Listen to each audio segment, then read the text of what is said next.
जो लोग गौ-मांस या बीफ पार्टी सड़क के किनारे आयोजन करते, मैं तो कहता हूं उनके सर पर जूते से मारना चाहिए।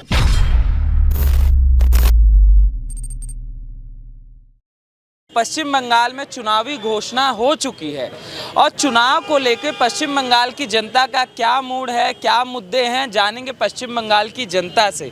सर, चुनाव की घोषणा हो चुकी है और चुनावी घोषणा होने के बाद से ममता बनर्जी बेचैन है और कह रही कि 8 चरण में क्यों चुनाव। देखिए, ये ममता बनर्जी का अपना ओपिनियन है, उनका अपना थिंकिंग है। 8 चरण में क्यों हो रहा है, 2 चरण में क्यों नहीं हो रहा है। हम लोग नॉन पॉलिटिकल आदमी हैं। हम सीधी सी बात जानते हैं कि जो हिंदू समाज के उन्नयन के लिए, हिंदू समाज की उन्नति के लिए, विकास के लिए बात करेगा, हम सिर्फ उसकी बात सुनेंगे। ममता बनर्जी बेचैन है कि कहीं उसका मुस्लिम वोट बैंक हाथ से ना चला जाए।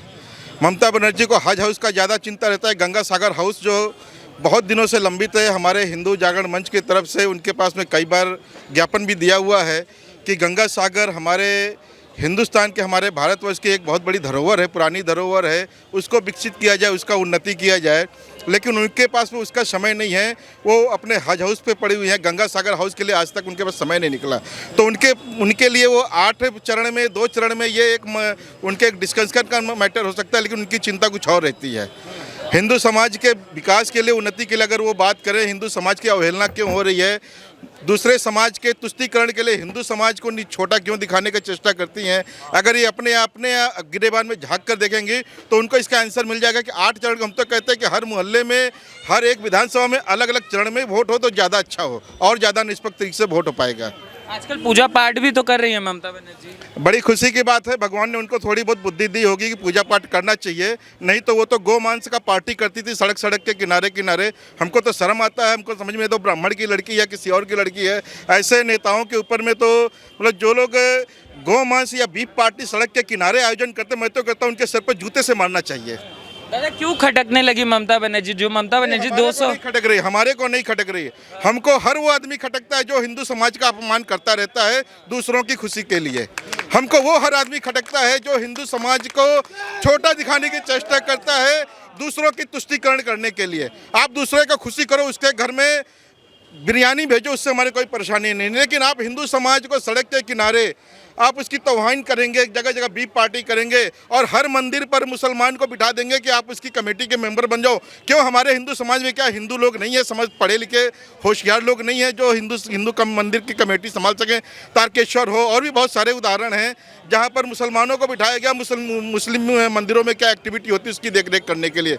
हमारे को समझ में नहीं आता ये उनका मुस्लिम तुष्टीकरण, ये जो राजनीति है, ये कब जाएगा? जमीन से जुड़ी हुई नेता हमेशा आंदोलन से लड़कर बाहर आई और आज दीदी ऐसे बौखलाए हुए हैं कि लग रहा है कि हार सामने है। देखिए, जहाँ तक मेरा तजुर्बा है कि दीदी बौखलाई है, बात सही है। आपने प्रश्न बहुत सॉलिड किया है, पर मैं यही कहूँगा आपको कि दीदी को अभी भी जनता के बीच में आना चाहिए। दीदी जनता के बीच में जो नहीं आ रही है, ये बहुत बड़ी खामियां हैं। आज आपको मैं छोटा सा बात बता रहा हूँ। कुछ दिन पहले ये लोग विधवा पेंशन और वो सब चालू किए हैं। हमारी भी माँ है, विडो है। मुझे मालूम पड़ा तो मैंने, उनके पीए हैं सुशांतो बोल के, उनको मैंने कॉल किया तो उन्होंने मुझे कहा कि आप तो अब हमारे बैनर तले हो नहीं, आप हमसे फार्म कैसे मांग रहे हो? मुझे बड़ा आश्चर्य लगा। पहले टीएमसी में भाई साहब, जब तृणमूल कांग्रेस का गठन हुआ उस समय यही 4 कदम पे तारासुंदी पार्क का यही टाइम थी। हम लोग वहाँ पे बैठते थे, हर फंक्शन प्रोग्राम करते थे। आज मैं एक मध्यम वर्ग परिवार से हूँ। मैं नौकरी धंधा करने वाला, मैं ड्यूटी छोड़ के, मुझे इतना नशा था राजनीतिक का कि मैं ड्यूटी छोड़ के इनका 21 जुलाई धर्मतला चलो, मैं जाता था, आता था। आज आप गिरीश पार्क में जाइए, खाली मेरा नाम पूछिए, वो लोग खुद आपको मेरा नाम बताएंगे। आज एकाएक कहते हैं अब आपका मेरा व्यक्तिगत परिचय है, आप कोई भी पार्टी कर सकते हैं, पर आपका मेरा व्यक्तिगत परिचय, अगर मैं आपसे 2 मिनट खड़ा होकर बात कर लिया तो क्या मैं पार्टी चेंज कर लिया? इसका मतलब तो यही हुआ ना कि इंसानियत ख़त्म है। तो मैं तो इनसे यही रिक्वेस्ट करूँगा कि इंसान को इंसान से मिलने से कभी न रोकें तो आपका भला है। आगे तो जनता जनार्दन जगी हुई है, सब देख रही है। क्या कारण है? क्योंकि आप टीएमसी से खुद रहे हैं, तो क्या ऐसे कारण है? मैंने अभी कूदा नहीं है। मैं आपको क्या कहा कि हम लोग टीएमसी थे, टीएमसी हैं, और हो सकता है आने वाले में टीएमसी रहें कि नहीं रहें, ये एक अलग मैटर है। पर कहने का मतलब ये है कि अब इनके कर्मी लोग, क्योंकि ये लोग देख लिए, तो मैं इन भाई साहब से बात कर रहा हूँ तो ये कहते हैं मैं बीजेपी हो गया। अरे इनके आदमी अब हम लोगों को देखते तो बोलते खेला हो बे, खेला हो बे। अरे बाबा, खेला तो उसी दिन हो गया जिस दिन माँ के गर्भ में से बाहर आया, उसी दिन खेला हो गया। आज इनको ये नहीं मालूम है कि जो धरती पे पैदा हो गया तो उसके माथे पे एक करज है, वो करज है मेरी धरती माँ का। अगर इसमें हमारी बलिदान लिखी है तो मुझे तो ब्रह्मा भी नहीं बचा सकते, विधाता ही नहीं बचा सकते। तो आप और हम तो एक इंसान है, जीत हार तो तकदीर की है, पर इनका संतुलन बिगड़ गया है, यही कहना है। संतुलन को इनको बचाना है। ऐसा क्या हो गया कि मतलब जो टीएमसी एक बार आई फिर दोबारा इतने प्रचंड बहुमत से आती है, आज टीएमसी के लोग ही ऐसी खबरें आती है कि वो चुनाव लड़ने तक को तैयार नहीं है और टीएमसी के बड़े बड़े दिग्गज नेता छोड़ छोड़ कर टीएमसी जा रहे हैं। अब देखिए, ये तो आप ये तो बहुत हाई लेवल वाला प्रश्न आपने पूछ लिया। मैं उतना दूर का तो मेरे पास एक्सपीरियंस नहीं है, क्योंकि मैं तो कोई राजनीतिक बाज हूँ नहीं।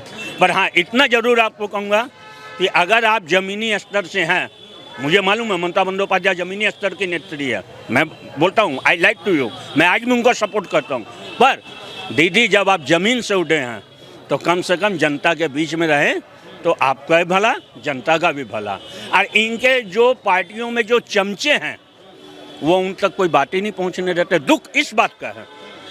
तो क्या दीदी मुख्यमंत्री बनने के बाद से जनता से दूर होती चली गई? जनता से इनके नेता कर दे रहे हैं ना। अभी मैंने आपको क्या कहा कि जनता से दूर इस नेत्री को इनके नेता ही कर दे रहे हैं। अब आप जाइए किसी काम से, होबे ना, ये तो होबे ना, तुमरा की आमदे वोट दाओ। अब अगर आप हमारे पास आए, हम आपको लेके चले गए तो मुझसे पूछा जाएगा तू की दलाली को चीज़। अरे भाई, किसी का हेल्प करने में अगर दलाली है तो फिर दलाली सही।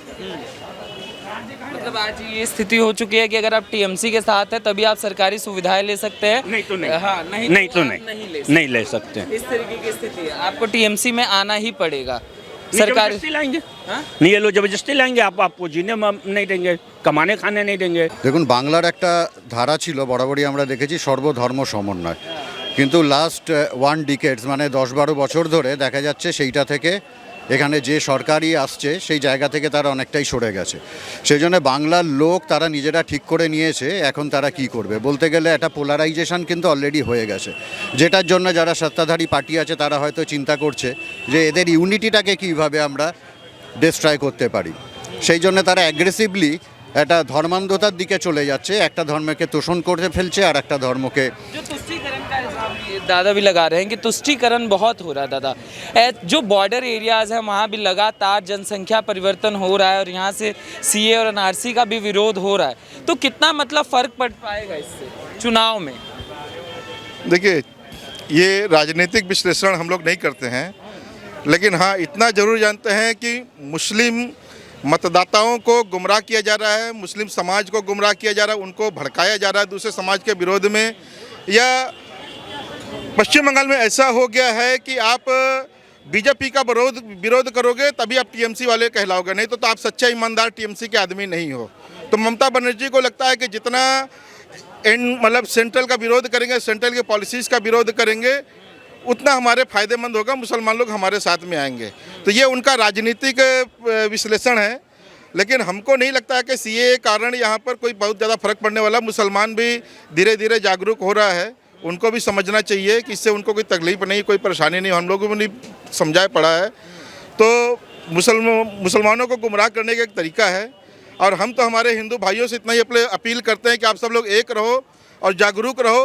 घर के बगल में देखो कि घर के बगल में क्या हो रहा है, नहीं हो रहा है, मोहल्ले में क्या हो रहा है, आँख कान खोले रखो कहाँ पर क्या होने वाला है, और एकजुट होकर के रहो। हमारा यही उद्देश्य है। चुपचाप कमल छाप, जी बस और कुछ नहीं, चुपचाप कमल छाप। हम सिर्फ बोलना चाहेंगे, जितने भी हिंदू भाई बहन हैं, वोट देने से पहले आने वाले समय में आपके घर की बहू, बेटियां, पोती पोती जो भी है वो भुरके में रहेंगी या घूंघट में, ये फैसला आपके वोट तय करेंगे। जी दादा, आप कहाँ तय कर रहे हैं? कमल छाप आप? हाँ, बीजेपी का सपोर्टर हम लोग तो, और शुरू से हम लोग बीजेपी को ही करते हैं।